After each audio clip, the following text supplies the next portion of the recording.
What's up, everyone? Welcome back to the Preppers Fireside. And today we're going back to basics. No doom and gloom, no fear mongering, but we'll talk about the war as well. But never mind. Brian, Scottish Prepper 73, how are you doing today? Good, mate. Just enjoying the smooth taste of Pepsi Max. And Barry, how are you doing today? I'm doing very fine, sir. How are you? I'm okay. I'm good. And Good. Andy, happy to have an engineer-free fireside. How are you doing? I'm happy that I'm over the moon now. I'm over the moon. So I don't have to listen to Hawkins crunching on ice cubes with his camera off. I was going to say I've got some ice cubes, but they've melted in this heat. They've gone like that. Right, so yeah, we are going back to basics. Hello, everybody in the chat. Welcome. There's loads of you in there. I'm not going to read all your names out because I can't read. Loads of green names, though. Thank you for being there. And Miss Worm's in there, keeping you all in check. Thank you to the moderators. We're going back to basics. So this is generally for anyone new to prepping. It might jog your memory on some stuff that you've not already done, some things you need to fine tune on, but every time we talk about different scenarios, we always boil back to this core of prepping because it covers most eventualities. So we thought we'll talk about that. So first up, round the table, I'll do it like a podcast. Barry, what is prepping to you?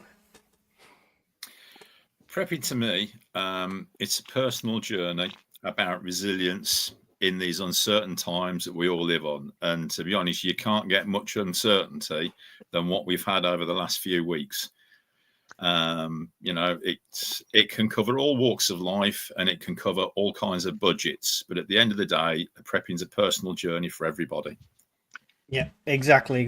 So He chat GP'd that. Did he? Reading it line for line like that.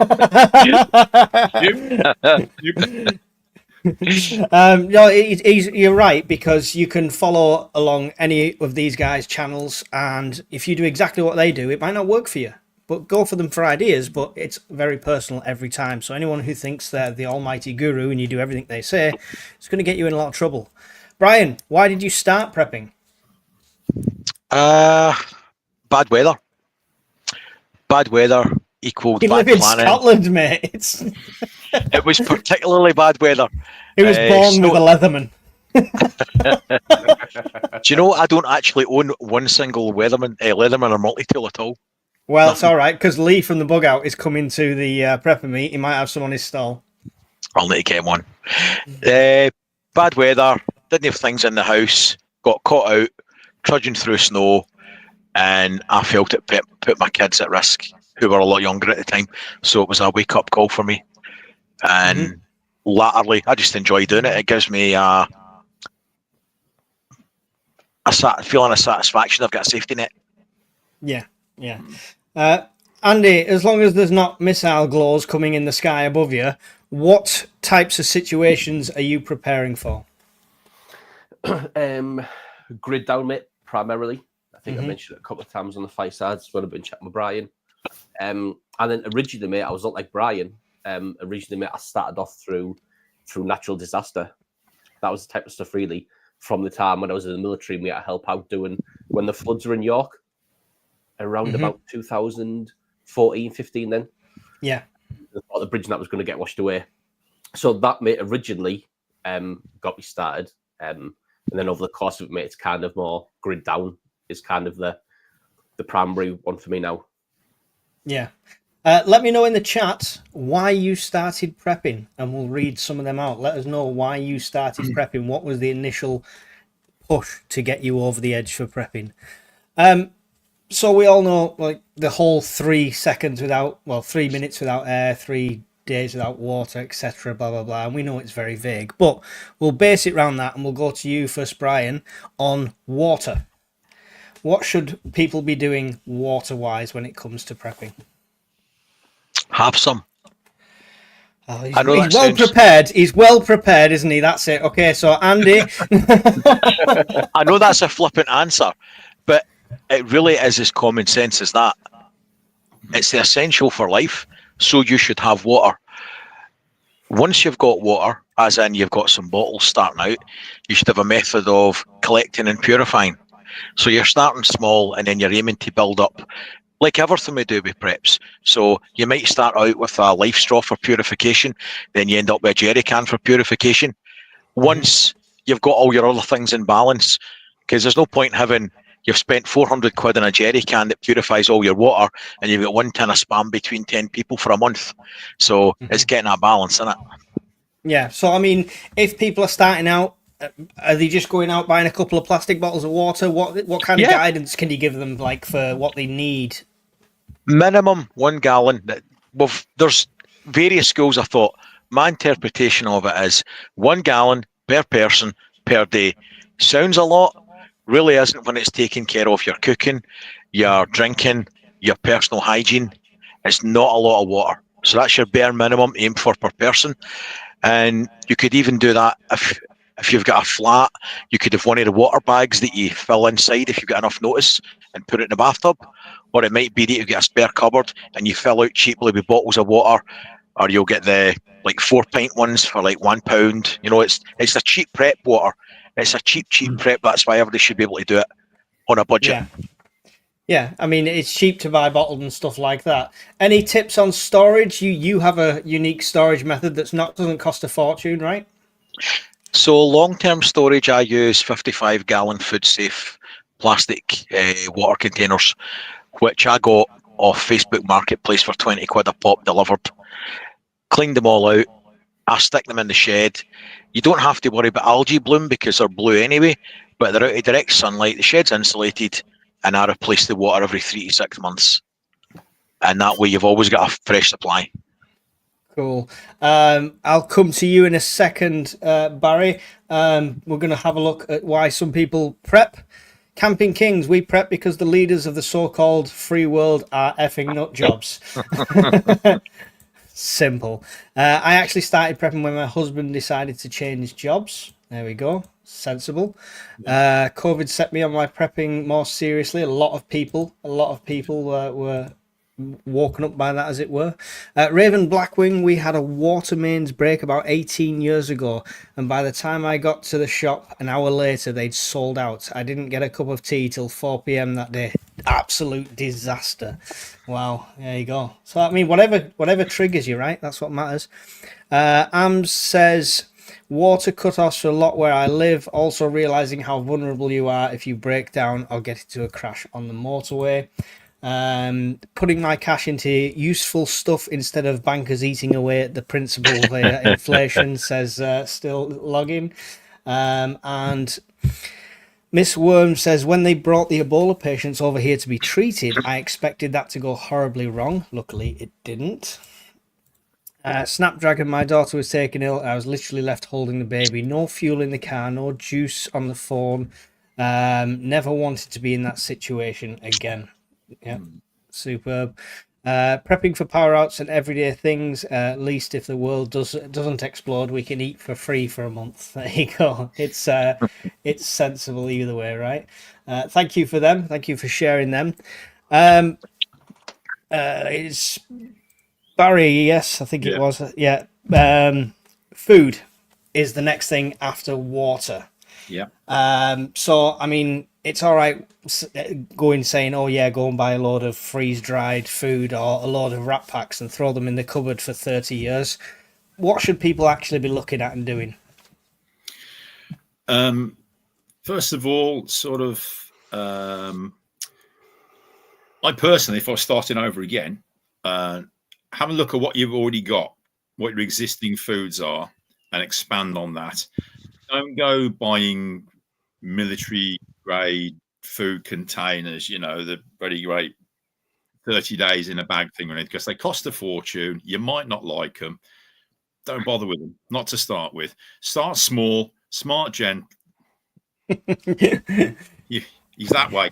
All right, he's that way. It's on the shelf. Yeah. Do you know what? Little and often, just buy an extra tin, couple of tins here and there. Only ever buy what you know you're going to eat. So you're not wasting your money on expensive stuff that you're never going to eat, and it may eventually go out of date. And if you're never going to eat it, there's no point in getting it. So should you be eating your preps on a regular basis then? What I would say is obviously rotate your preps. So obviously anything that's going out of date first, that's your first port of call. Eat that first, and then when you go shopping, try and get something that's got a pretty good date on it. I mean, most tin food now it's probably got a 2 to 3 year date stamped on it. So long as they're kept in the right conditions, it'll surpass that at least double. We always say start small, getting a couple of extra cans when you go shopping, stuff like that. Don't go and blow credit cards and break the bank and stuff like that. But should there be a target people go for? What would you recommend, like as an initial target to have food wise? You mean cost wise or physical amount? The amount of food. Physical amount. I'd say anything extra is better. Definitely. You hear the government band round. Make sure 3 days. Got, 72 hours worth of supplies, etc. But I mean, start off small. Just make sure you've got enough for an extra meal. Then next time round, an extra meal again, and then before you know it, you'll have a week's worth extra, and then after that, a month's worth.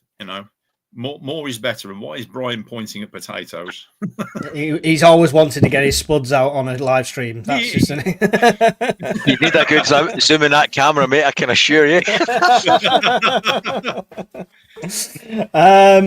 Thank you, Kane. Says, I love these firesides. $9.99 super chat. That's really appreciated. Thank you very much. It does help the channel out a lot. So, I mean, we've that's covered the very basics of food. We'll go back around onto other things as well. Andy, part of them staples, we've got food and water. That's all we need, right? But what about if it's middle of winter? So, the only thing I use, mate, is military sleeping bags. I appreciate that a lot of people don't use them, and that's fair enough. Use whatever you like. You use whatever ever floats your boat. So I've used the old, so not the current one that everyone sees, that modular one that comes. You've got the line there, the inner and the outer. So I bought one of them today. So when that comes next week, I'll do a review because I've never used that one. So when I was in there, I used the old Arctic issued sleeping bag that you probably see a lot of people use. Got the centre head zip. The probably runs down to your belly button. I use that one, and I've used that in -20, and I was still roasting. So I know that works, which is why I don't tend to veer off for them. And the new issued one, mate, that modular one, seems like a really good deal. It makes it's a 4-season, but you can regulate it to have whatever temperature was in the UK. You can use the inner by itself, use the outer by itself, or combo them both. And then combined with the bivy bag, mate, that would last you easily all year round in the UK. The only time when I veered off from that was I bought a snug pack. Oh, Brian's gone. I bought a snug pack, Softy. I think it was a Softy Elite 9. I think. Right. And when I looked at the rating, mate, I think that only went down to -9. And that wasn't covered, mate. That was just low, and that cost me a lot more money than it would do a British military one. So I mean, when people see sleeping bags and stuff like that, the military ones and stuff, and the bivy bags, they're all wonderful, but they're probably thinking in their head, bugging out. How will this help them if they're bugging in? Well, if you're bugging in, mate, and say for example the power grid's gone down and you have no way to heat your home, the easiest way to stay warm is in a sleeping bag. Yeah. So if you put all those three together, mate, then you throw in a hot water bottle. All you need to do is boil some water, throw a hot water bottle in. Or what I used to do was, and I've still got loads of them now, is those hand warmers. I would just pop a couple of them and throw them in the bottom of my sleeping bag, and it keeps your feet warm. You can move them wherever you want to in your sleeping bag, in theory.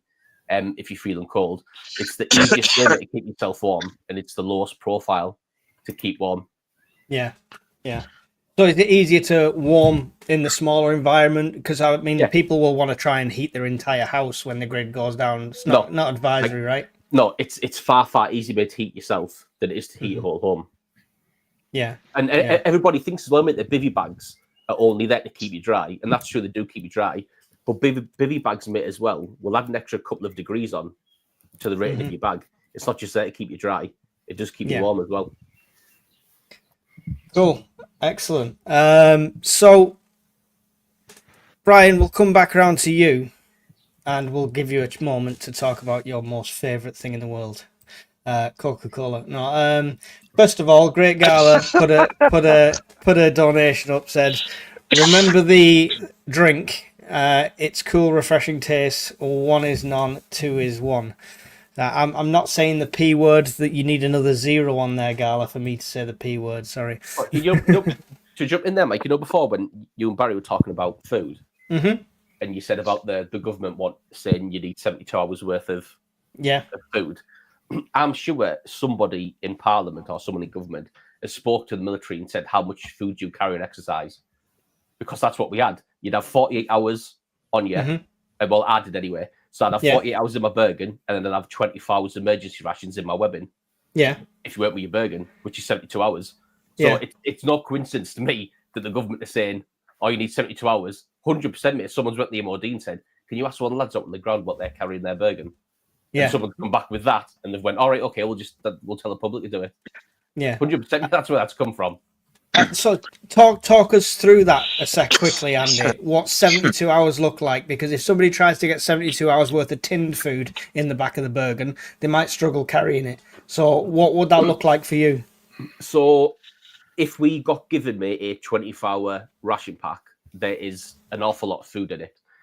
Mm-hmm. So what most lads do, or what most lads did, they would strip out what they didn't want. So if you got meals that you didn't like, you would swap with a buddy who did like it. Or if you weren't going to eat meat, you would just bin it.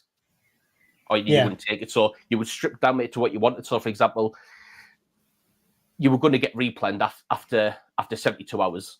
So I wouldn't be taking 3 lots of brew kit. I wouldn't be taking 3 lots of screech powder, download powder. Taking 0 of them. 0. Yeah, I wouldn't be taking any biscuit brownies or fruit biscuits. But loads lads did like them, loads lads take them. So that would be split down, mate, between. So usually I'd have 24 hours in my Bergen main compartment. I'd have 24 hours in my patrol, in my day sack. And then I would have 24 hours emergency rations in my webbing. And the one in my webbing, mate, would usually consist of one main meal. For me, this is what I did. Everyone is different. So I would have one main meal. And then I would have sometimes, mate, you would get energy drinks in there. So I would have a couple of those energy drinks. I bet you he's an engineer. And so mate. So I would have that. I would have some of those energy powders, and I would have personally, mate, I would have 3 chocolate bars in there. So I'd have like a Lion bar, Snickers, whatever it would be. Quick energy, quick boost of energy. Yeah. And then also, mate, like when they brought the new, I say new rations, they're not new now, but when they brought out you'd get packs of tuna in there. So when I first saw it, they're relatively new. That they definitely weren't in 2009. So I would have one of those tuna packs, a full main meal, some energy powders, and I would have some chocolate bars. And that was in my web. Make sure I had your webbing on you. So if you were separated from your Bergen or your patrols, like the 24 hours you had enough to get you back.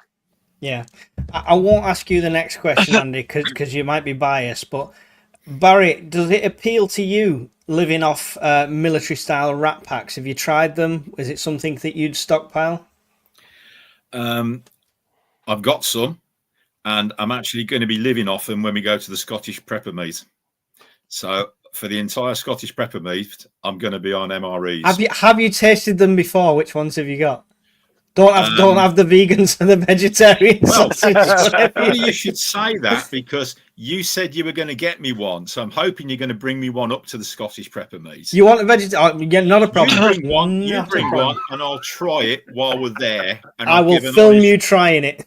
I'll give an honest review, and you can film it. Yeah, we'll film the reaction. I can put it on a fireside. It'll be like The Exorcist. They'll be vomiting vegan sausages flying everywhere. I'd be surprised. I've got a fairly strong stomach, so I but that sounds like a challenge, so I'm going to go for that one. It was a challenge. It was a challenge for me. Yeah. But have you tried different ones though yourself?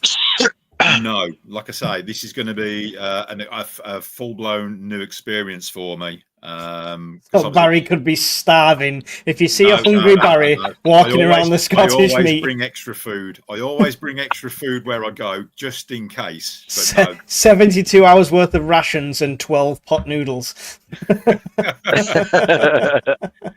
Almost.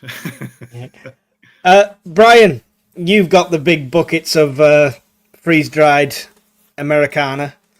I may have one or two, yes. And you've been tasting them recently as well. Is it something you're going to carry on stockpiling? Because obviously we learn by trying. Yes, but it's not my preferred choice of food. It's something that I'll stock because of the convenience, because they're expensive. They're expensive. They're doing a deal. So the 30-day one, they were doing a deal in January, and that was, do you know what? Let's do show and tell. Ah, don't show that. God, builder's crack. So, in case anybody hasn't seen one, that's what 30 days of food looks like, apparently. Now, that was 95 quid on a deal delivered from the States. They then put the price up to 280 quid. Most of that was delivery. And now they're down to 180. It's the calories game you're playing. And that's about 22,000 calories. And it's more for the American palate. So it's not really a UK palate menu, but you can eat it, and I've tested most of them. Mm-hmm.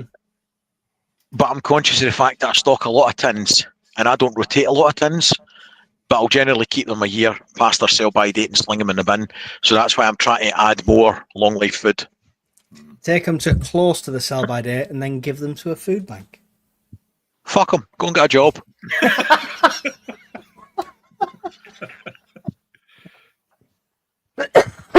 Oh, sorry, is that not the PC way to do it, is it? No? Okay.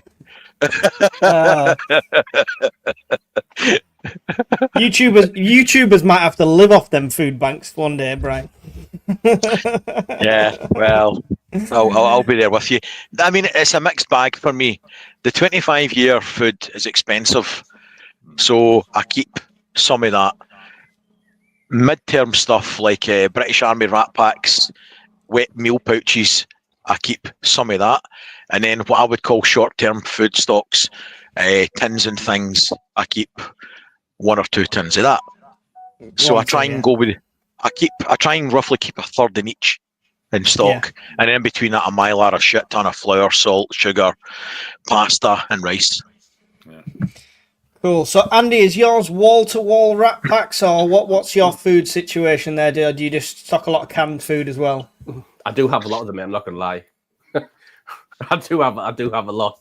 I've probably got so in my garage, mate, I've got, so in between the rafters, I've got boxes that fit.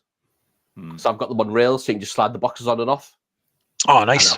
And I've probably got, I've got two full boxes of main meals, and then I've got a full box of desserts, and then I've got a full box of breakfasts. So what's that for? And then I've got an extra box, mate, of, you know, all like the little bits you get in there, like the chocolate bars or the boiled sweets or whatever, the little bits that you get in. I've got in the box then. So I've got 5 full boxes, mate, of the cola bottles are good. Do they still do the cola bottles? Yeah, do, yeah. So I've got all them. I ran out of all of them. But then I've also got like Brian has, mate, behind him. I've also got racking like Brian's got there, and I've got tin food. I've got tin food and water and all that kind of stuff on there. But a lot of mine is, mate, multi stuff. Do you go as far as the freeze dry? I've got a couple of. I've got not a lot, mate. I've got maybe 20 pouches of the freeze dried stuff. Just because the price point made them so high. Yeah, I feel like the money can be spent better elsewhere. Well, Brian's going to buy a freeze dry soon, so we'll all be sorted then. But I am I've so only tempted. I've only got a couple of them mates because I was gifted them. So Yeah. I've got about 20 of those pouches. I mean, you're right. They are like overpriced. The biggest benefit I see with them is if you are bugging out, if you are hiking anywhere, the weight of them is next to nothing compared to if you stack up, like if I'm doing 5 days on this cycle, if I put all wet meals in there, that weighs a lot more surprisingly than packs of the But then, freeze-dried mate, stuff. it's true. But you have to weigh. So if you're taking wet pouches, You're going to say about the water, aren't you? you have to take twice as much water. Well, no, it depends. I mean, I'm going to source water en route, so it depends how much you would need to carry. But I get you. I 100% get you, yeah. If I had to carry all the water for the freeze-dry, it definitely wouldn't be worth it. But if you can filter it or source it en route, then that would be the one. The whole reason with freeze-dried is as well, like, I'm not knocking it. Like, if people have it, I think it's a great option to have. But if we're thinking SHTF further down the line, do I want to be using water to make food? Because I know everyone's going to say to me, Andy, you have to boil water to cook a wet meal. Yeah, you do, but I've still got the water to drink. Yeah. I've still got the water to cook with. I've still got water to, you know what I mean? So cooks your meal, then makes your brew. Job's a good one. Exactly.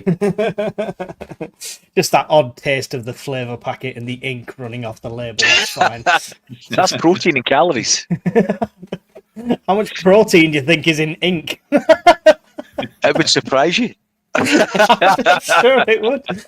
Only if you suck it directly from the squid. That's it. Don't say anymore. Stop. It will go I'm sure you've got a channel about that. Only Squid Game. You downloaded the wrong Squid Game. Snapdragon only stock what you actually eat and rotate. 100%. 100%. Does anyone do their own canning? We've talked about long-term food storage. Does anyone, or is anyone tempted to go down the canning route? Shakes from Brian. Not No, yet. but I do know Blue in the Discord server. Doesn't she do canning? Yes, She does classes too. She's also got a YouTube channel, Blue's Self-Reliance. I'm sure Miss Worm can pull that up. So if I was going to do one, mate, I would just go down to where Blue is and just do her course. If Yeah. I wanted to know how to do it, that's what I would do. And she's a really nice person. I've arranged for her to teach me via like a live, so we can do it on stream, so everyone can see it, sort of thing. And but I'm in the middle of a move, as you know, so it'll happen at some point. Thank you for the question. 186 people in the live, Mike. Now, see if they were all to put a thumbs up, right? That Brian's allowed to spank $4,000 on a freeze dryer. Then peer pressure. My wife might take that on board and allow me to do it without stabbing me to death, which I feel quite passionately about. That she really shouldn't do that. If Brian should be allowed a freeze dryer, put a 73 in the chat. Put a 73 in the chat if Brian should be allowed a freeze dryer. Talking, sleeping, looking at Jungle Blanket for summer. What's your thinking? Jungle Blanket, Andy? So I don't know the specific one that he's on about, mate, but we used to have. So when I said before about the Arctic bag, we used to have the. So when I was in, mate, you either had an Arctic bag or a Jungle bag. That was the two options. And sometimes you'd have the Arctic bag in your main bag, especially in winter, in your Bergen, and then in your patrol pack, some lads would take a Jungle bag. If you got caught short, it was something that was better than nothing with a bivvy bag. Now in the summer, mate. So like how I know it's a rarity how hot it's been here the past week. But when it was ever warm like that, I used to take a Jungle bag and I just used to fully unzip it because you could fully unzip those ones and make it like a big quilt. Yeah. And I would use that, mate, for the summer and it was perfect. It was a brilliant bit of kit. I've still got one. So yeah, they're great for me, mate. Like I say, anything military wise, that's all I use for sleeping. Yeah. So and to be fair, mate, there probably is better lightweight, better options out there. But for the price point, for me, they can't be beat. That's it. Yeah, it's the price point, right? Because if you get something similar to an army surplus price, you're probably looking at something that's not worth. Yeah, well, so today, for example, mate, I got the sleeping bag liner, the inner, which is effectively a Jungle bag, and the medium outer, which is like the Arctic bag, I suppose. And I got all that, mate, for 50 quid. Now, there's nowhere on the planet, mate, you're getting a 4 seasons sleeping bag for 50 quid. That's going to be as good as what that would be. that one Tigris that I've got was like 70 or 80 quid or something like that, and it claims to be 4 season. I'm telling you, it's 3. So you're right. You're 100% right. John Mike. 2 and hang on, go. No, on you go. Sorry. Was on holiday in a caravan about 25 years ago. Abergele, don't judge. A huge storm took out all of the power across Abergele and Rill. I managed to pick up some candles and ended up with a caravan full of others. There you go. So that's one of the stories of why he started prepping. And Paul Thomas said, okay, 5 years past sell by date. Now, if he's talking about the cans, this is not medical advice in any way. And Brian's going to look at me like I'm crazy. But you can eat a can of food 20 years out of date. All right. Certain foods, carrots and peas, were tested from the Cold War era, and they were tested in the 90s. It was about 40 years after, 30, 40 years after. They'd lost like 23% of the colour, like 17% of the nutrition, but they were still edible. The thing to test is open it, make sure it's not bulging, first thing, but open it and test it. Use your senses, nose, mouth, everything. Just test it. Just use your common sense. Brian will say, I don't disagree with that. No, I don't disagree with I mean, that at all. you're saying you're throwing them out with a year after. That's because you've got the luxury of being able to replace them at this stage. But if it was hit the fan, then they would stay as long as they need to. Yeah, 100%. Yeah, that's it. The only reason I tossed them out after that point is so that I maximise the shelf life of what I do stock. And I know people say that's wasteful, and well, it's my money, so that's what I want to do. So I've got limited space and I want to maximise the stock with the dates that I've got. I noticed something. I'm not going to lie, I've got questions, right? Okay, on a freeze dryer, but you throw away tins of food. How many fucking tins of beans you could need to save to buy a freeze dryer? The house would be full. 4,000. 4,000 tins of beans. You know, it's Beans Manor. That's what it would look like from the outside. For Christ's sake. I mean, I was 70 odd behind on the chat, but it's easy to catch up because most of it is 73s.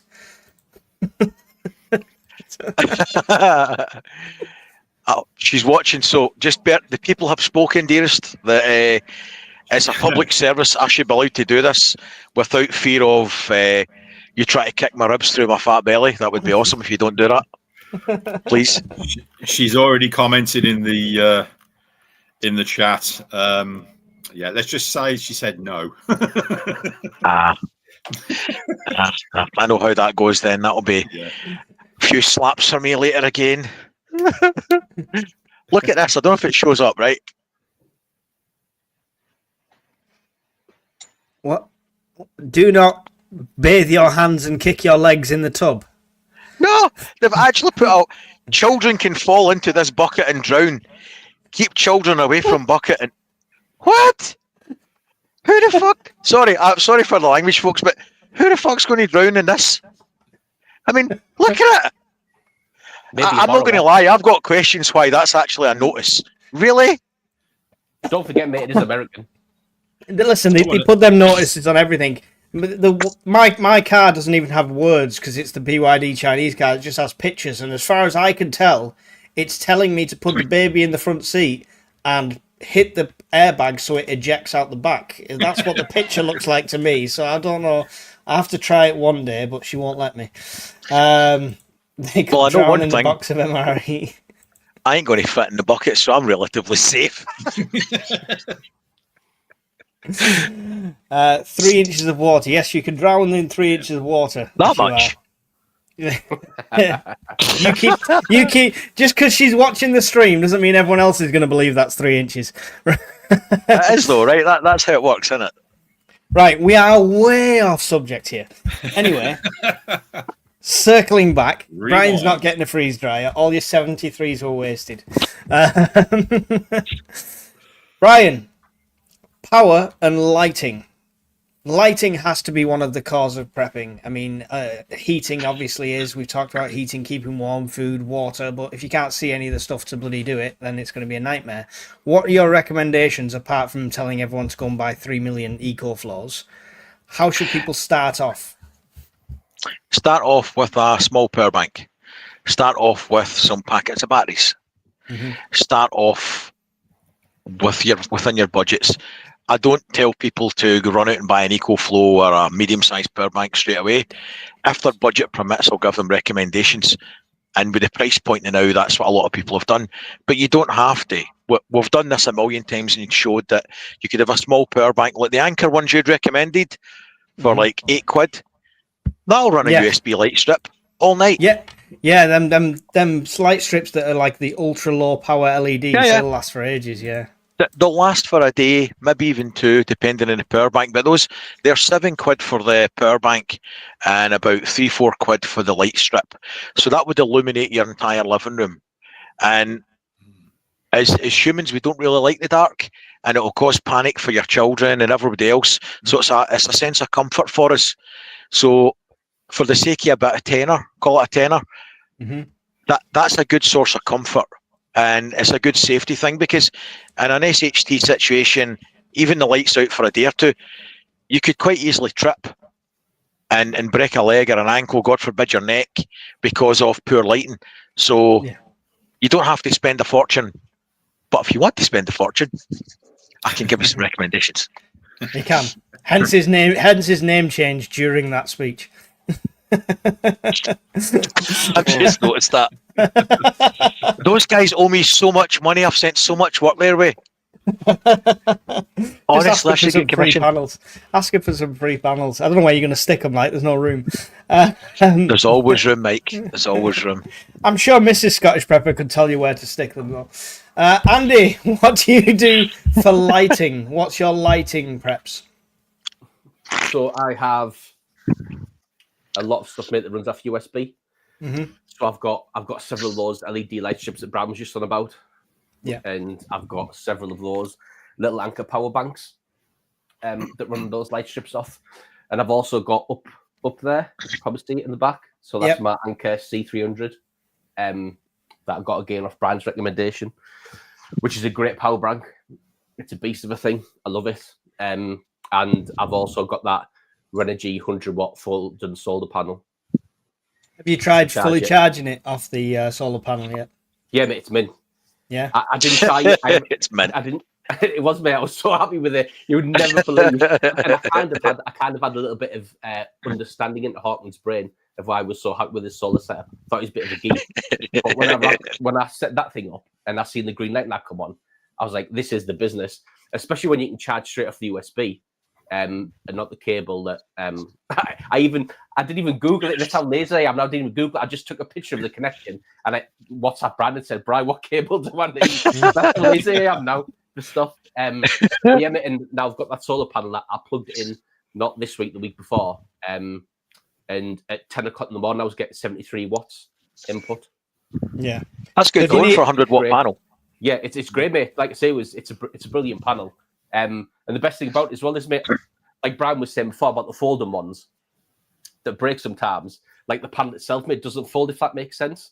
So it's two solid panels, and then it's got a fabric in the middle. So the panel itself, mate, doesn't actually fold in itself. Yeah. And it's great, mate. It's a brilliant. And like I said, it only cost me 93 quid, that panel delivered. Cool. Excellent. What's the weight like? It's pretty light, mate. I'm not going to lie. Could you strap it to the back of a bag and take it with you if you had to get out? It's a bit. Maybe it's a bit too big, mate. Strapped to the back of your backpack. Bulky wise, size wise. Yeah, but size wise it is. Might be awkward. You look like Buzz Lightyear. Out the top window. But weight wise, it's nothing. There's nothing to it. It's a brilliant piece of kit. And I was gonna do a video on it. Yeah, I was gonna do a video on it, and then I realised I'd videoed the full thing in portrait, not landscape. And absolutely, just snip it up into about a million shots and release it over a month. Yeah, I could do, brilliant. And that was the only thing. That was the thing, mate, that's constantly been in the back of my mind for maybe the past 6 months since I got the power bank. I was like, it's great having it, and I love having it, but how do I charge it realistically? So. Can I admire your integrity for filming it the wrong way and then not putting it out there? Because it took me so long to get Brian to film the right way. Honestly, it's like it's a labor. It's been a labor to get him to film the right way. I have explained I'm a lazy, a terrible YouTuber, and also I've got don't give a fuckitis, right? So that's how it goes. Yes, he gives recommendations. I'm now light 2K from Jay. Don't forget as well, if you do have any problems like Andy did, just email Brian. If he doesn't reply within 3 hours, he just doesn't like you. So I'm just going to throw that out there. There you go. So if he doesn't reply within 3 hours, just send him abuse, and eventually he'll get back to you. I certainly will. That's Brian at cityplumbing.com. That's his email address. Barry, lighting. Are you doing anything different, or are you just doing the same as these guys? I've got, pretty much the same. I've got your typical torches, LED lanterns. I've got some of the small power banks as per your recommendations and links. Also power banks via Brian's recommendations, and I've even been and got myself an EcoFlow as well. So I'm sort of upping the power banks to There's nobody have candles anymore and lanterns. I've got candles. I've got about 400 bloody tea lights from IKEA in their bags. Ryan, you can't put that on the stream. I don't. This is candles if done by Ann Summers, but it looks it. How long's the burn time on that? That's huge. Why, That's the first time somebody said that to you. That is with the lights on. 48 hours, mate. Oh, wow. There you go. Aye, 48 hours. But you've got to wear sunscreen when you stood next to it. Right, so I mean, I use a lot. I've got power banks and stuff like that, and yes, the charge now, Andy, before you step in. And of course, I have my giant battery bank that's parked on the drive, and that can feed in, and I can run lights off that. But I do have a lot of candles. I do have a lot of candles, and it's not just for the sake of an alternative lighting. They do emit a little bit of heat. And when we talk about staying warm in a SHTF situation, we often talk about getting into a single room, possibly even pitching a tent inside like that room. Yeah. If you have a lantern that's safe, or your candle's in the middle, so it's not going to touch anything, if you put that candle lantern inside your tent, zip it up, leave it for an hour before you go to bed, it will warm the whole area up. Just a little tea light will do that. So there are multiple source item. It's not just the light, it's the heat as well. Not only that, Mike, as well. Like fire, even of a candle, it's such a morale builder. Like Yes. such a boost. Any type of fire, and I don't know whether that's maybe just pre-built from when we were, from when we caveman type thing. But even like a candle, mate, any type of flame is such a morale booster as well. 100%. But no log burners, not on this channel, not ever. We're terrible preppers. Not a proper prepper amongst us. We're just playing prepping. There we go. Brum prep. Beat you to it. Sorry, mate. Right. Okay. So, lighting sorted. Food, water, heat, shelter, all sorted. Cooking. What's everyone doing for cooking without power, without electricity, or if you're bugging out? Any situation, what contingency have you got for cooking? Andy, I know you have a jet boil, which I'm jealous of, but what other options have you got as well? A jet boil. Hang on, just tell people who haven't seen, how long's that jet boil lasted? Oh, I got that jet boil, mate, back in. It must be 12-year-old. Yeah, it has to be easily. Might even be longer than that. And still works perfectly. Yeah, it's still a beast, mate. I mean, even the igniter on it still works. Sometimes after several years, usually they go. And I mean, it still works. You just spark it with a light in here, and it'll still set off. But I mean, even the igniter still works on it. It's an absolute beast. But other than that, mate, I've got a couple of those. Everyone will have seen them. You know those portable gas stoves. You plug like the single hob things. Yeah. And I've got a couple of them, mate, in the ones I blow. Garage. Yeah, exactly one, yeah. And I'm not allowed another one. I've been told. The same ones that Barry uses shaving cream with. Those ones, mate. I've got a couple of those.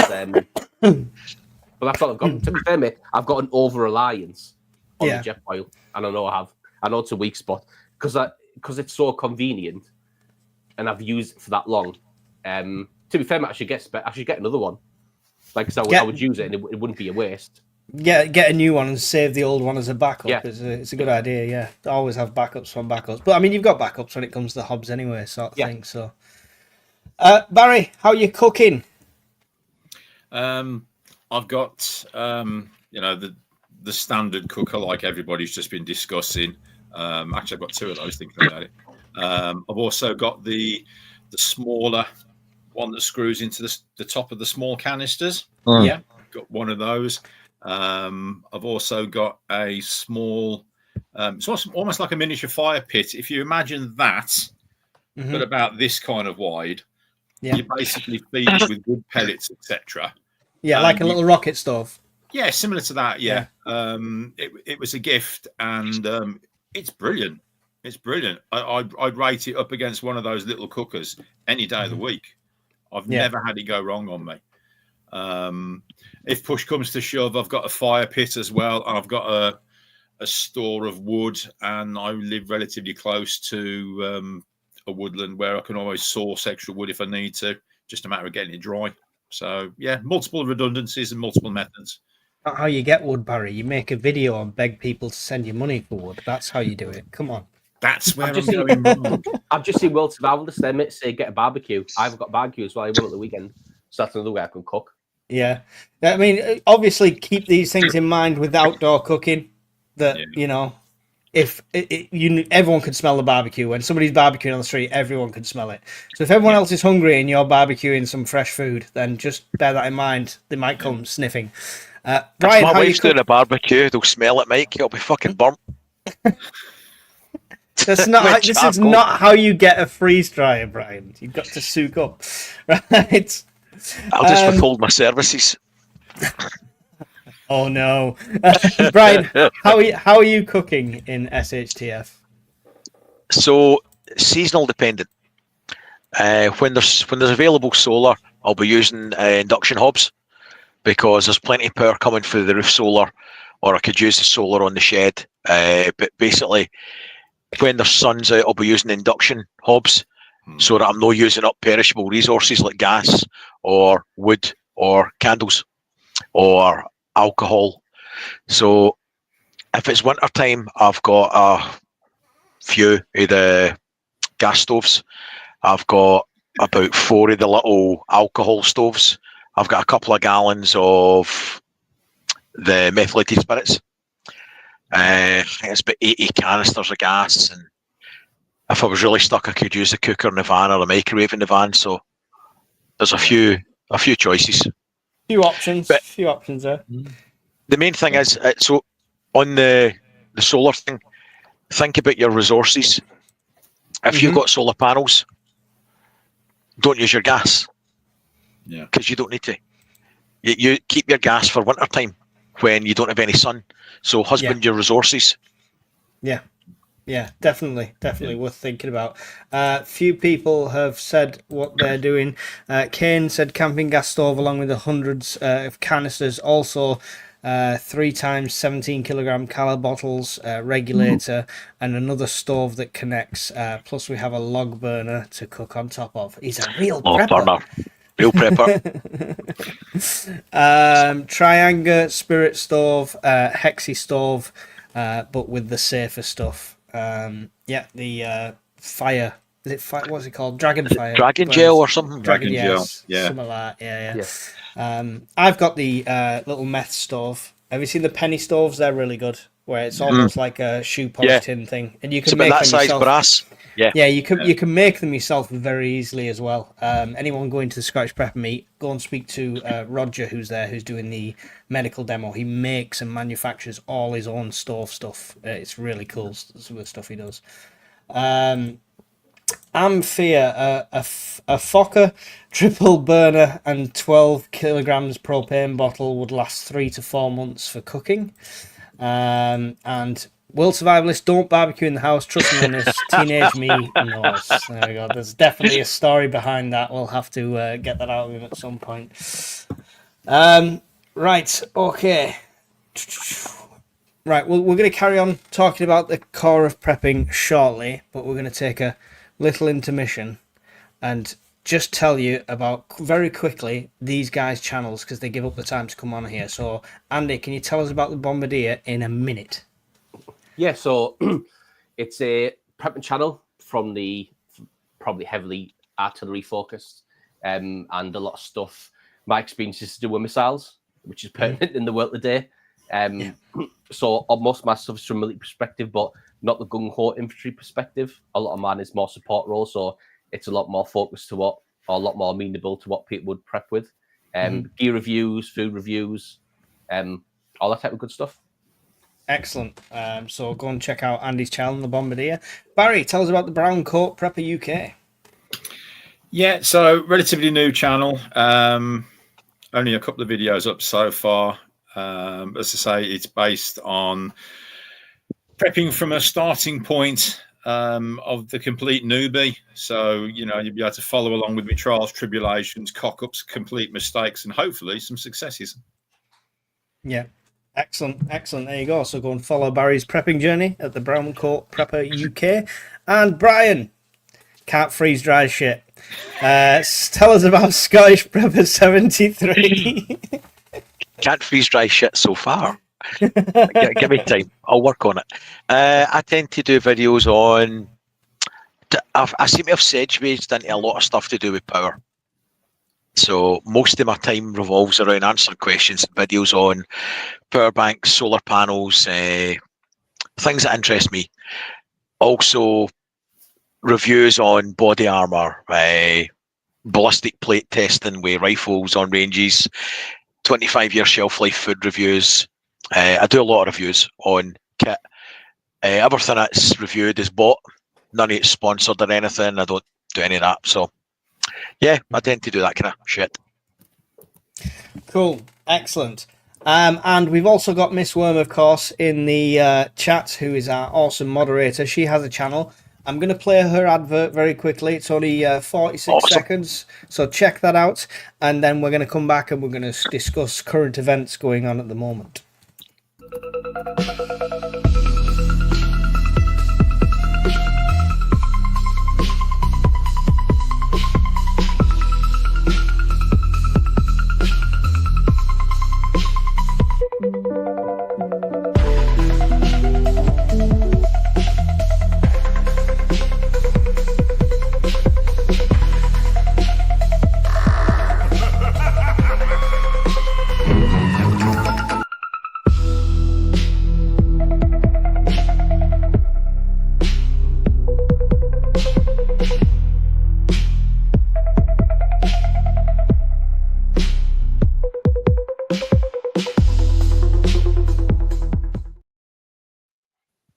Can't read that wiggly writing. It always looks like it's a chef mod at the end to me.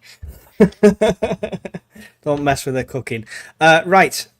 What's going on at the moment? Right. It's absolute chaos at the moment, as we know.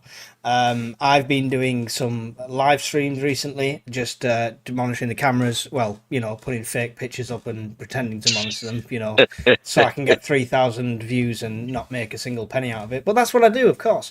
Anyway. Andy, I'd love to know your perspective of what's going on at the moment. Obviously, most people know the situation as it stands, and the USA have just kind of escalated things. Where are we at in your mind? So I suppose I've got a unique take on it, mate, from the aspect of I've been lucky enough to visit a few countries in the Middle East, Israel being one of them. I fought in the Middle East, as a lot of people would know from watching the Faisads and things. So the thing with Iran is, mate, so how we've ended up with relative peace since World War II is because of nuclear weapons, isn't it? And Yeah. the idea of nuclear weapons and the whole mutually assured destruction is what stopped people from doing it. Because people know, if you fire at me, I'm going to fire at you, and then we're all going to be dead. And that's what stopped everyone. Now, for all of Putin's faults, the guy doesn't want to die. He's a billionaire. He has he's got a lot going on. He's got a lot going for him. So that's why countries have never used them, against each other, is because we know mutually assured destruction. The problem you've got with Iran and why Trump has done what he's done is because if you let Iran build a nuclear weapon, the idea of assured mutual destruction doesn't work for them because they fundamentally believe in martyrdom and what they get off the back of that. Yeah. So Iran would build nuclear weapons, they would fire them on whoever they wanted to, and then when they saw the nuclears being rained back, the nuclear weapons being rained back, they would sit there and be quite happy with the fact that they're going to go to God and they're going to be rewarded for what they've achieved. So them getting nuclear weapons is a lot different to the Western countries and the countries that have them, because we live by a different set of values and a different set of thinking. So countries with fundamentalists and the beliefs that they have, like Iran does, that's why America's, I wouldn't say forced into a corner, but that's why America and a lot of Western countries don't want Iran to have a nuclear program, because they have no assurance that they're not going to use it. If anything, what they believe in and how they act proves the opposite. Yeah. I mean, it's a difficult one though, because what if a country has multiculturals like us, like we're a multicultural nation, right? So you will have people that believe in things like Marxism, you'll have people that don't. So it depends who's elected at the time, and if there's a party that has them fundamental beliefs and they get voted into a country that already has nuclear armaments, how's that supposed to be done? Are we supposed to then strip them of nuclear weapons? To be fair, mate, it's kind of what about reason, because it doesn't matter. Because at the minute, that's exactly who they are. And we know exactly what they're going to do. Now, if you tell me in 50 years' time, the entire country's changing to now a Western value country, maybe you can revisit the conversation. But until that happens, that country will 100% use that nuclear weapon to take us out. Yeah. And most Western leaders, I believe, mate, would think that, which is why none of them want them to have a nuclear program, because they will fire on us. And like I say, the whole martyrdom thing that they're believing, they're going to go to heaven and get God knows what. So there's no that's why, mate, Trump has taken them out or attempted to. We won't see what the real damage has been until later on. But just in terms of the UK, mate, like we might be, if you want to say we're multicultural, but the predominant government and the predominant thinking of the country is Western civilization. Is West, and nobody in the UK, mate, wants to use nuke because they know they'll get nukes back. That isn't Iran's thinking. That doesn't enter into their. So one more thing on that. Sorry, guys, I'll bring you two in shortly. Why would Putin then kind of back them? Surely he should be supporting the Americans and stuff like that to disarm them. Why would he then be so outraged at what's happened and then willing to support Iran, potentially? To be fair, mate, to me, that's just all posturing. He's part of BRICS, which is Iran's power. He can't seem to say nothing. So then, then you come up with that whole propaganda speech of all of these several nations are going to give you nukes. No one's going to give them nukes. No one. Because of what he said. He gives Iran nukes, then nukes start flying. Russia is then screwed. And all the other countries, no one in their right mind, mate, is giving them a nuke. That is purely because they're in BRICS. The allies have to be seen to support them in some way. But no way on this planet, mate, they're going to. I don't think they are anyway. I think that's a bluff. I don't think it. Yeah. You got to watch people like North Korea, though, because they're not in the right mind, right? True. Brian, what's your take on the current situation as it stands? Have we seen the peak? Is that going to be it? Is it going to be minor retaliation now and then back to the negotiating table? I think that hits the nail on the head. Here's the problem: nobody knows. The reason I agree with everyone Andy said, incidentally. The reason there's not been a nuclear exchange is because of predictability. with predictability that if you do this, you know this is going to happen. We've had a lot of upsets in the apple cart. Trump's took over America, and all the predictability has gone. Nobody has any idea what he's going to do at all. So the predictability is gone. And the Iranians will be watching from the sidelines thinking, well, because they're in a bit of a shit sandwich. Every country that voluntarily agreed to give up nuclear weapons or nuclear weapons programs, there was regime change within 10 years and the leaders were all slaughtered. Right? So they're never going to do that. But then the old adage of fuck around and find out, excuse the language, springs to mind.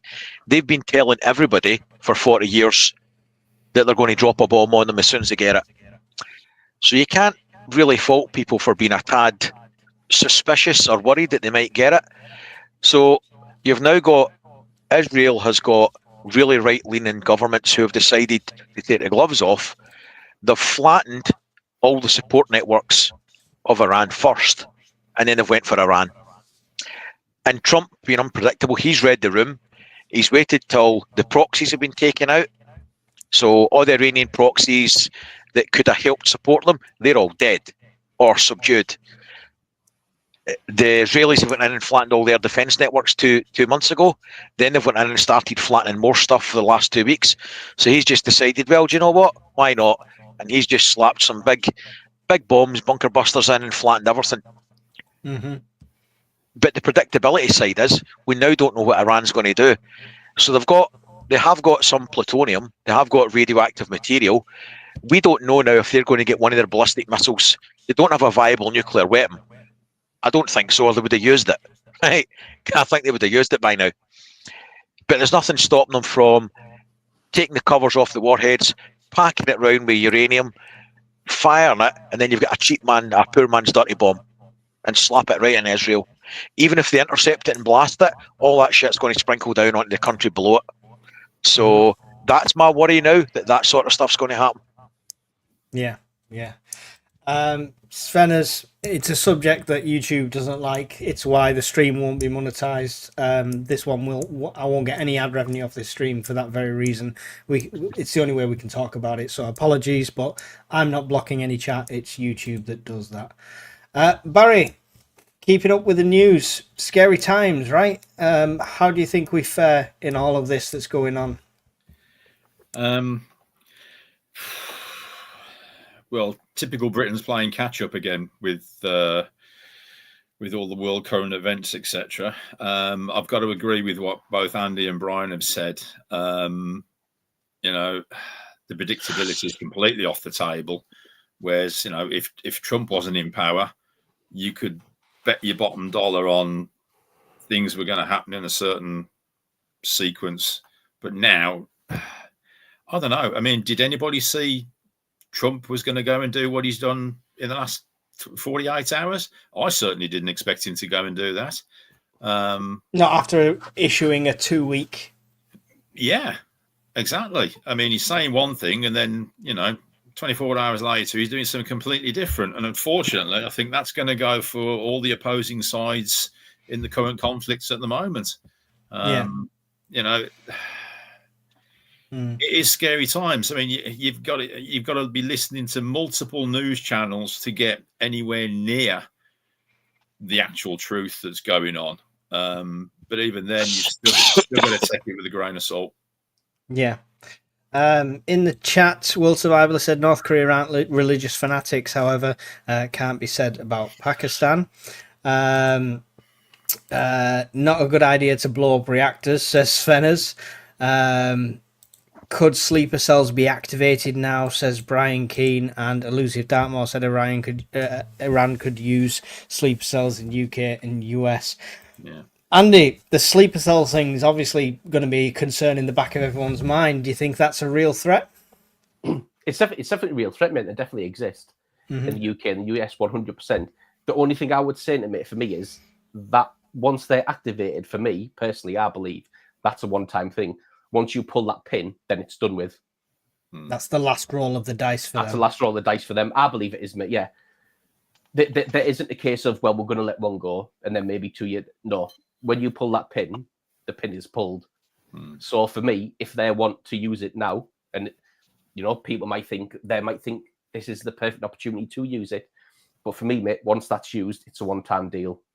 I don't think they have enough infrastructure, supplies, resources, mate, to have multiple waves of sleeper cells. And I could be wrong. Yeah, I could be wrong. From the lads I know who are still in, and the people I talk to, for me, mate, I think it's a one-time use. And whether they would disappoint it now, who knows? Yeah, which doesn't mean they're not pushed to that point. It just means when it happens, it's going to be all at once sort of thing. Barry, you're in, like the rest of us, in proximity of a city that's not too far away. And I assume you must commute for work and stuff like that. Yeah. Is it a concern of you? Is it something you're staying more vigilant of now with all this going on?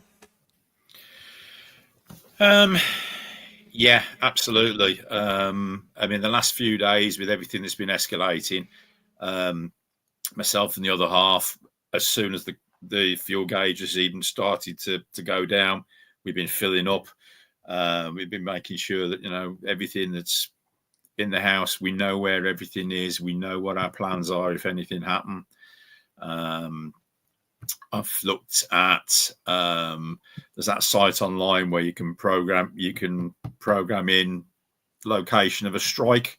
So obviously I've selected our local town, which I'm pretty 95% sure would take a hit, and worked out the blast radius from that at certain levels. And I should get warm and toasty, but I should be okay. But, 27 layers of factor 50 going on that day. Yeah, all over. But yeah, I mean, at the end of the day, if it's going to happen, it's going to happen. It's going to be one of those things. You can prep for everything as much as you can, but at the end of the day, till it actually happens, you're not going to know what you're missing or what you're going to need. I've got a good idea. Maybe we should say that GCHQ has moved to a suburb of York, and they've just had solar panels fitted. So, wow! If anyone's worried, that's what I was thinking. In case anybody doesn't know, Hawkins has just had solar panels fitted and lives near Everyone York. Everyone knows, Brian. Everyone knows. So Andy's hinted it'd be a good idea to move target locations. Wow. I mean, there's throwing under a bus and there's throwing under a blast. Come on. He's renting his cellar out, isn't he? That's what it is. Brian, I'm not going to ask you about the nuclear side of things because we all know you'll be crispy Brian going, bring it on, when it happens, because that's the one thing you technically don't prep for. However, we're seeing a potential retaliation here from Iran to block the oil and the shipments and stuff. And we've already seen shipping containers, oil containers turning around and not going through. I can't remember the name of the pass off the top of my head. Somebody help me. Strait of Hormuz. That's the one. Yeah. So they've already seen ships turn around because they don't want to risk it. That could impact us very quickly, right? Yeah. But it'll impact on everything. Price of goods, price of fuel. The shipping company's price of insurance went up 60% just the other day. All of these things that affect price, commodity and supply affects me and you, the end. I'm here. Affects me and you, the end user. And then something to consider, what if somebody jumps on the back of this? China's watching. China's always watching. What if they decide America's tied up now? They're taking a step back from Europe, but it's not completed. And they're now doing this possibly escalation into Iran. Let's just take Taiwan now. And if that happens, and you have at the very least restrictions on trade, we've got a lot of problems. And I mean, how will we see this start to occur? Is it just going to be people going to start to see the price rises at the fuel pumps? Is it going to be a sudden impact, or could the very news of this cause the panic buying and create the problem before it even is a problem? All of the above. All of the above, mate. Yeah. We're seeing, wait till the stock market opens tomorrow. and you'll see what happens with the price of stocks and shares, and that'll translate down to Joe Blogs on the ground. We're already seeing prices on fuel increases already. So once there's a material change to shipping routes, then it'll get worse. Yeah. Andy, everyone thought when these first rockets went both ways with Israel and Iran that we'd see the fuel prices spike, and we kind of did at like 5%, but then it went down. People are saying it's market manipulation, stuff like that, trying to not cause a panic. Do you think we're going to see a similar thing, or do you think it's all just going to go through the roof? I don't know how much it's actually controlled, mate, because if I can remember when during a couple of years ago, remember it went to like £2 a litre at the pumps here, and people were saying they couldn't afford to work and that type of thing. Yeah. I saw someone in Discord earlier say, what if it goes to £5 a litre? I don't think they would let it go to £5 a litre, mate, purely because then no one's making money. No one. If no one can physically afford to buy it at the pump, then you're not going to buy it from the oil barons, for want of a better word, are you? So it saves no benefit to anyone if it hits £5 a litre at a pump. Yeah, cycle to work scheme. so I don't actually know, mate, how much it's controlled. Really, I don't know enough about it, but I can't see it hitting astronomical levels where people can't afford to buy fuel, because then economies would crash, wouldn't they, if people couldn't afford to go to work? Definitely, yeah. But I mean, we see a ridiculous fuel increase already in this country. I mean, we only have to look at lockdown, and we were getting like 98 pence a litre going on at lockdown. So if you go that far back, it's gone up like 40% since then alone. So I mean, that's well above any sort of inflation rate.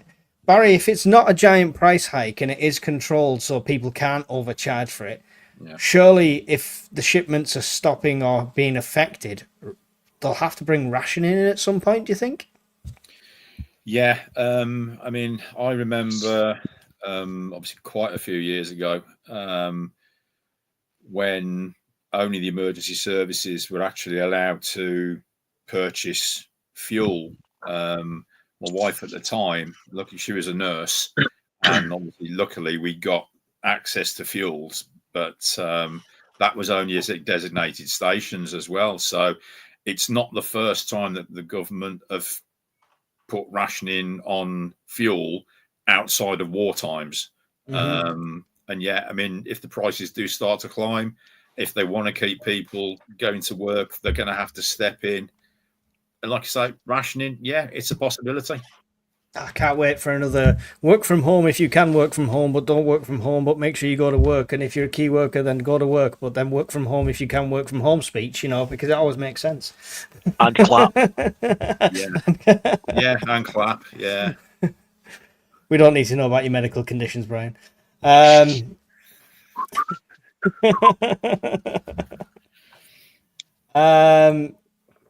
was thinking the worst case scenario, if there's an EMP, there'll be more cyclists on the road. Mammals everywhere. So Brian, do you think this is a legit thing that could be happening? I mean, Andy makes a good point about they just couldn't put the price up that far because people couldn't work. So would they make it key workers only? Could we see a similar situation to like the lockdown kind of situation? Cutting the oil flow, it's not the only place that we get oil. If only we had governments that looked ahead and hadn't shut down most of the North Sea production. I mean, we could possibly be self-sufficient, but heaven forbid. But on the plus side, oil-fired and gas-fired power stations are in decline, so heavy industry demand for that isn't as much. We're going to electrification of vehicles anyway. That will help a bit, and that is never only source of fuel. It'll have an impact. How bad the impact will be, I don't know, but I don't think it would be the shutting all the shops type scenario. Even if they mine the Strait of Hormuz. Yeah. We do get a lot from Norway, I believe, as well. We share a lot of industry with them, of the oil fields and stuff, so we get a lot of imports from them.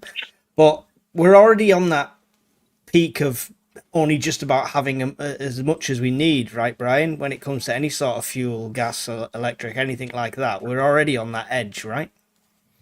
Well, we've had something like 15 transformer fires this year already. We've had a lot of bad luck.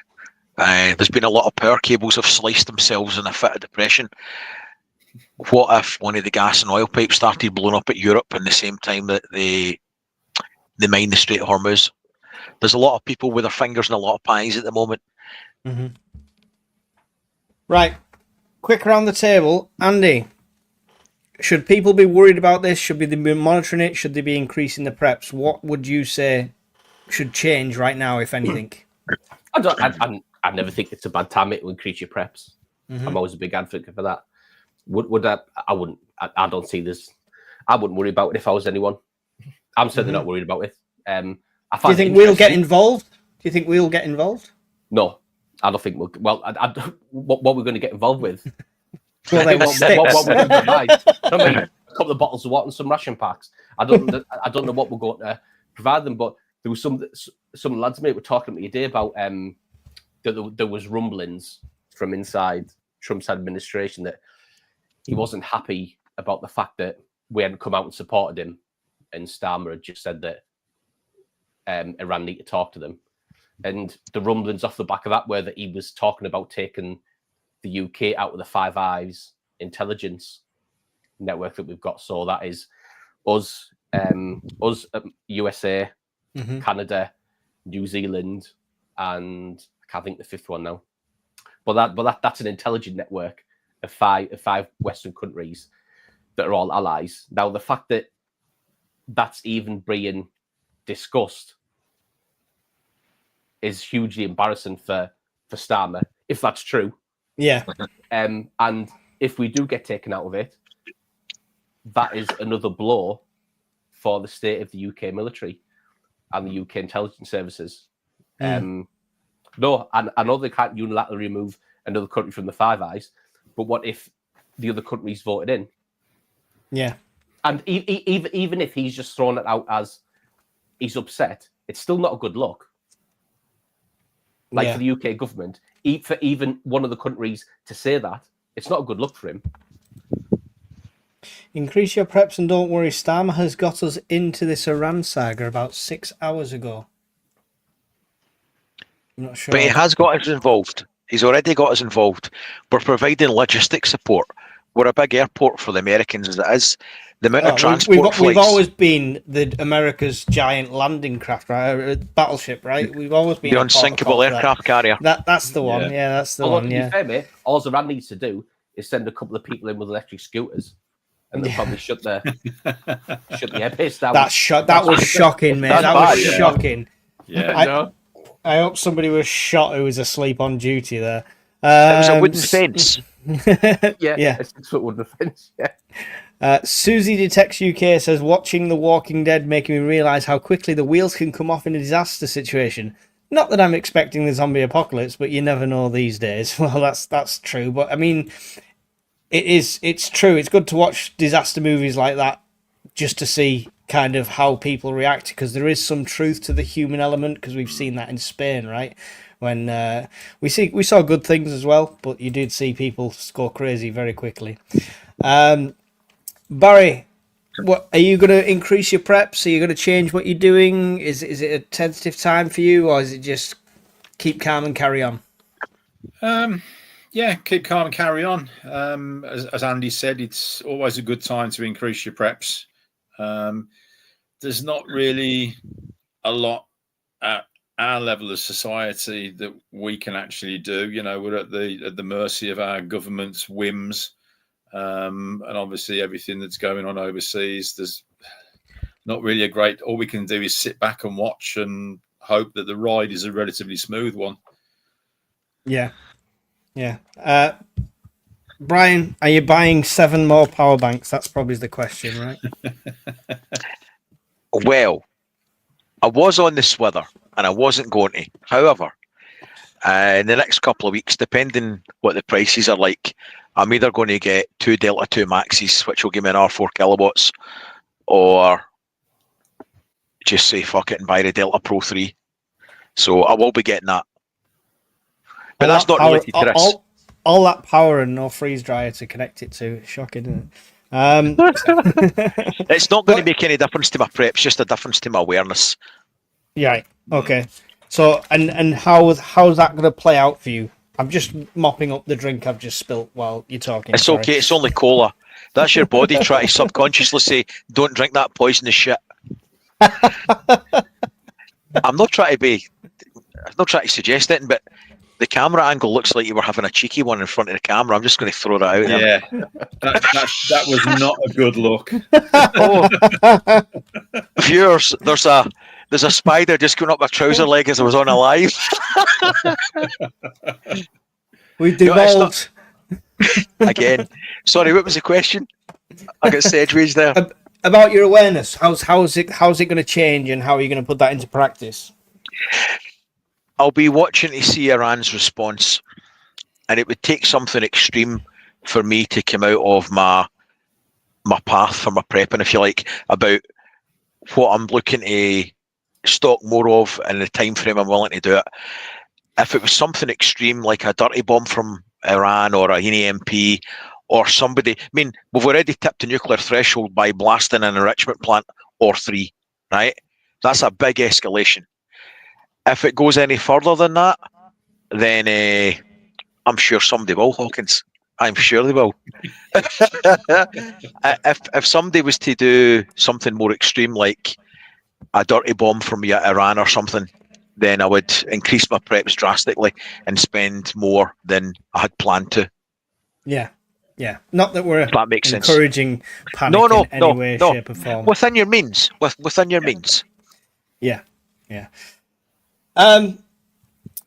Andy, timelines for you. How do you think this is going to pan out? Is this a long-term situation, or do you think it'll be resolved quickly? Because somebody mentioned timelines, and there we go.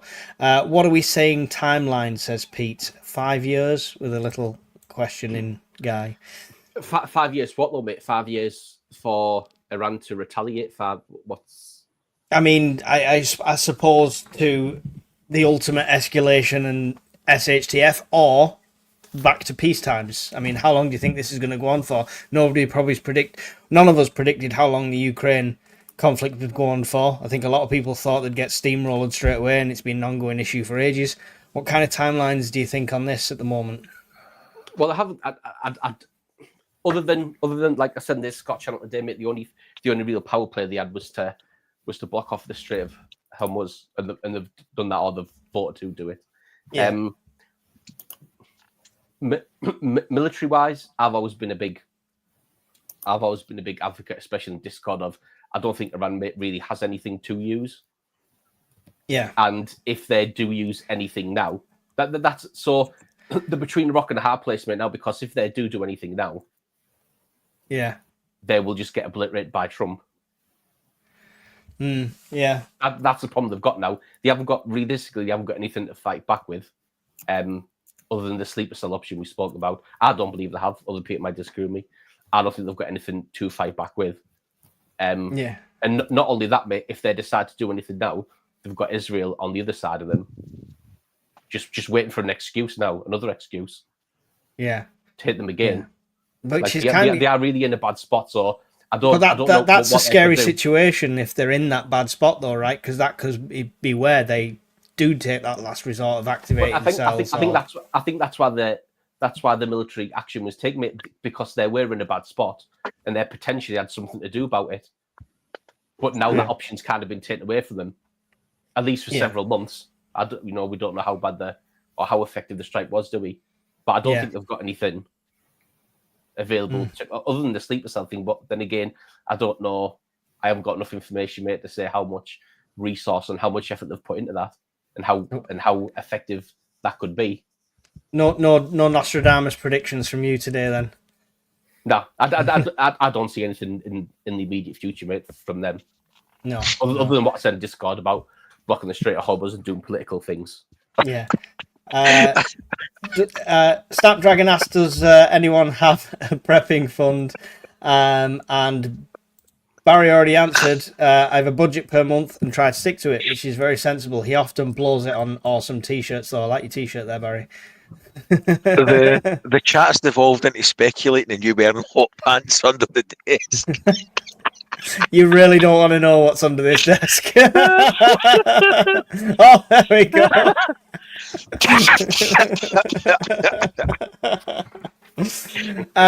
Barry, any predictions for you? Timelines for people? Obviously, people wanting to get prepared and increase the preps. They're always wanting to know how long they've got. It's hard for any of us to say, but do you have any ideas? I think the current situation is going to drag out for a few more months yet. I can't see. I think it's going to be a lot of sort of tit for tat fighting, but it's not really going to get anywhere until one of the big players tries to step in and sort it all out. Naming no names, I say. So. No, I'm not panicking. No. Brian, you're a man that never panics, I'm sure. Unless she finds out you ordered that freeze dryer, of course. But any predictions, timelines from you yourself? No, because the predictability's gone. It's upended in the West with Trump coming in. We've lost predictability. So I'm on the fence. I think it'll either go, on one hand, they'll give Iran a way out and say, right, we've done this, but we'll go no further. And then that's the stick. Then they'll offer them the carrot. Look, we'll offer them trade deals, because Trump's a businessman and it's all about the money. They want the oil to keep flowing, so they'll maybe say, right, we're going to give you cash incentives, renewable tech, keep you away from nuclear, and you'll pay for it in oil and different things. That's one option. But depending which nutter's in charge of Iran at the moment, and if they decide, well, screw it, we are going to see what's happening up in the cloud, they might decide to strap some plutonium onto a warhead and fire it into Israel. And then I'm on the fence. I think it could go either way at the moment. Yeah. This is where we see Mrs. UK Urban Prepper come in asking for her shots. Oh, I don't want to see the memes and the shots after this. I really don't. But you're gonna. We do try and keep it light-hearted. One last thing I want to touch on. Go back to the core of prepping based on this, and based on, obviously, we've all been listening to that podcast and stuff like that. Potential attacks. I think, my personal opinion, if anyone's interested, it's not just sleeper cells. I think it's on a scale of people in certain places where it could be a huge civil unrest. Not just like a couple of actors, it would be a lot of people. So sleeper cells, when people think it's a one incident, a one-time thing, that could be on a mass scale. So that's what I'm thinking at the moment. And with that in mind, we should always have some sort of bug out bag or evac bag, whatever you want to call it. Andy, tell us what you have when it comes to bug out bags and evac bags, and why should a new prepper have one? I call it a grab bag, and I think that just stems from my time in the military. And I suppose my mate would be, like I said before on the last fight side, mine would probably maybe pass more like a refugee bag if I have to go. So if I'm leaving here, mate, I'm not going into the woods and I'm not doing a Rambo like a Rambo First Blood. I'm leaving here, mate, and I'm going to another hard standing, another house, another can't do Rambo in this country anymore. They banned the knife. So I'm doing that, mate. So my stuff has water filtration, food, documents, money, a tarp, just because I love tarps. So to be fair, mate, I should just do a breakdown of my grab bag on the channel. People probably want to know. Which you'll be doing in the next few weeks, so make sure you go and subscribe to Andy's channel. So, like I say, mate, man is a grab bag, and like I say, it's more of a case of I'm leaving here, but I'm moving into another house, or moving into a staging area, or I'm moving into some type of accommodation. Man's not designed or built for not living in the vast UK wilderness. No, but purely fighting off polar bears. I know, mate, how hard it is when I was in the military. And that was with all of the support logistics I had behind it. So I know how hard it is to live off the, like, it's just not doable, mate, especially when you've got other people with you and other people to look after you. It would be hard enough on your own. Yeah. But when you factor in family and friends, it's especially just too people hard. who are not Yeah. adding to the skill sets as well. Yeah. Yeah, 100%. Cool. Barry, bug out bags, get on bags, grab bags, whatever you want to call them. Why should new preppers have them? Should it be part of the core of prepping?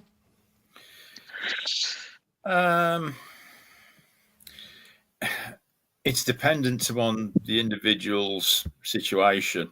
I mean, most preppers will have some form of bag or kit that they use, well, that they may have to use for that specific, get home emergency. Whether your car's just broken down, a one-off chance thing, and you haven't got AA recovery or something like that, you've still got to get home somehow, haven't you?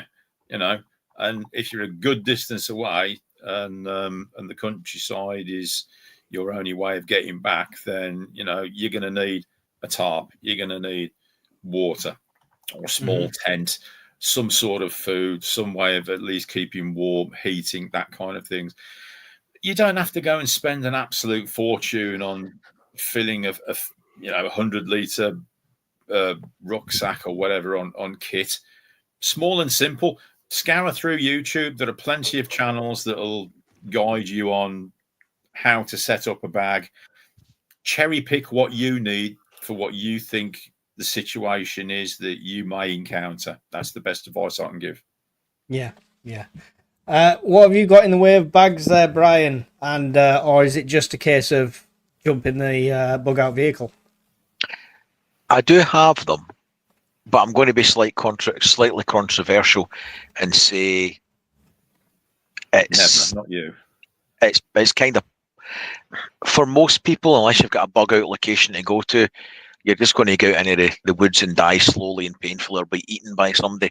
So it's your bug out bag will be not by something, by somebody. Yeah, your bug out bag will be personal to you, and it'll be personal to your location, and it'll be personal to the season that you're in, because your bug out bag for summer will be entirely different, or should be, from your winter one, right? Because your calorific content, your thermals and everything's going to be different, your shelter needs. So it's an evolving thing on a yearly basis and time of year. But unless you've got some place to go, my personal opinion is bugging in is always a better option. But a grab bag to get out of the house with all your essential insurance documents, some supplies, clothes, that kind of thing, yeah. And I've got one in the car with a medical kit, some water, some food and different things. But things would need to be bad before I leave home. It's an important point though, because a lot of people will think the same. I'm bugging in no matter what. I'm bugging in. Oh, I'm not able to get out. I'm not able to do this. There's no point having a bug out bag. You can get mandatory evacuated. It could be something like warnings in your area and you've got to get out. It could be the block of flats or the houses nearby are on fire and you've got to evacuate. Things are beyond your control, so you should have one no matter what, in my opinion. Yep. And of course, everyone's is personal, and Brian loves to see that my USB stick is always in mine as well. Plug. So, I mean, that's it. Brian, summarise why we talk about the core of prepping, please, because we do touch on it a lot just before we go. We discuss it to reinforce points that have been made previously. You can only talk about prepping so much before you go over the same thing again and again. Whilst it's old hat for a lot of people on the channel, there might be new people coming on that they don't know any of this. So it's something that they might get a bit of benefit of, or it might make us think about the preps that we've got and go, shit, I meant to get that and I didn't do it, or rethink what you've got. So going back to basics is never a bad thing, because it might jog your memory and you say, well, I've just bought 600 tins of beans, but I don't have a tin opener. And that sounds really stupid, but stuff like that. You've got lots of tins, but you've got one tin opener. No, go and buy 5 tin openers. Right? Mm-hmm. It should jog your memory and your preps. So we go over it, repetition all the time to make sure we're bulletproof going forward. And that's all. That's my opinion. Yeah. Yes, spot on, spot on. Thank you for that. Somebody just asked about fighting skill. What about fighting skills required? I think if we go into skills, we could probably do a whole another episode of the Fireside. So we'll do that on another time. We'll talk about different skills and stuff like that. But yeah, thank you everyone for being here. Andy, any final thoughts on the core of prepping, and then your goodbyes, please? Yeah, I think the core of prepping is important because if you can't do the little things right, you'll never get the big things right. So you have to get the foundations of prepping right to be able to move on to like solar, or start increasing your preps. And it's important to do the core prep mix, like Brian said. If you've just watched what's happened over the past 48 hours and you want to start prepping, you could be overwhelmed, mate, with the amount of information that's out there, good and bad.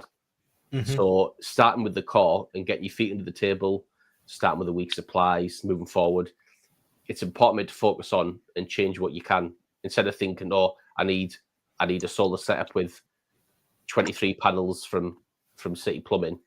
You need to start where you need to start where you can. Like Brian was saying earlier, you need to stay within your means.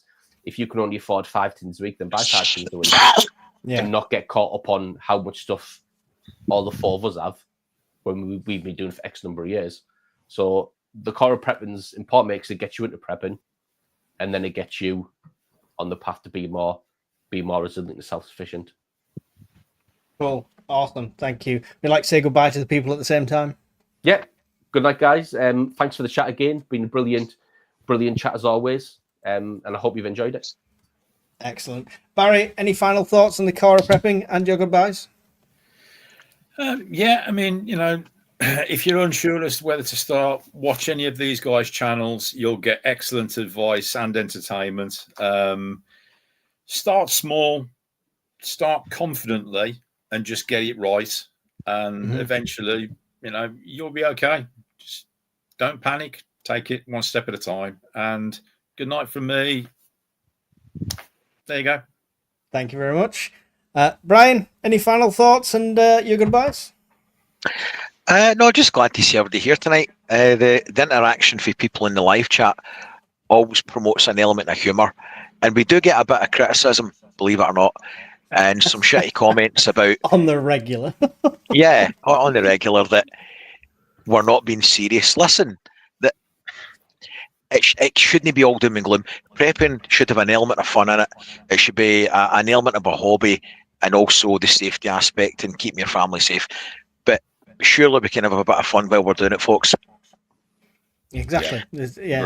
Otherwise, what's the point in surviving if we can't take the piss out of Brian? There's also an element, mate. If you want to watch a prepping channel that tells you you're going to die every 24 hours, there's plenty. There's plenty of them. Yeah. Yeah. Thank you very much, Brian. Thank you to all these guys who join me on the panel week in, week out. Somebody asked, and yes, we are going to attempt a live from the Scottish Prepper Meet Fireside next week. How well that'll go, if it'll go, or if you'll hear us or anything, we've no idea. So it's a wing and a prayer. That's just going to be a casual chat amongst preppers, not as scripted, not me asking a lot of questions. We're just going to talk and put the cameras on and see where it goes. So it's going to go badly. PG-13. There'll just be a prepper on fire running about like beaking out the Muppets up and down the camera. Thank you for these guys. Don't forget, if you do anything, don't do anything else, go and subscribe to these guys. They give up the time for us on the channel, and they said it absolutely right. None of us are complete experts when it comes to this. We're all got flaws. We all learn from each other. We all learn a lot from each other. All of these channels are great for knowledge. Prepping is a very personal journey. Nobody can tell you exactly how to do it. That's entirely up to you. You want to support the channel in any way, all my links are in the bottom of all my videos. Really is appreciated. And till next time, thank you, Miss Worm, for your awesome moderation, and we'll see you in another one. Good night, folks. Night, guys.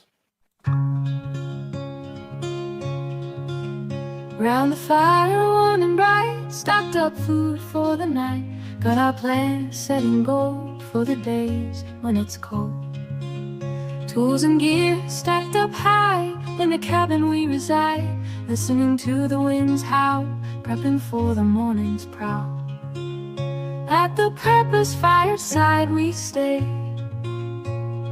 ready for that fateful day. Stories shared and hearts alight, round the fire every night.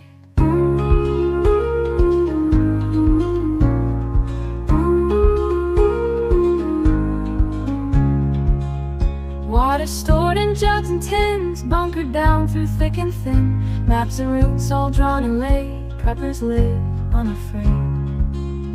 At the Purpose fireside we stay, ready for that fateful day. Stories shared and hearts alight, round the fire every night.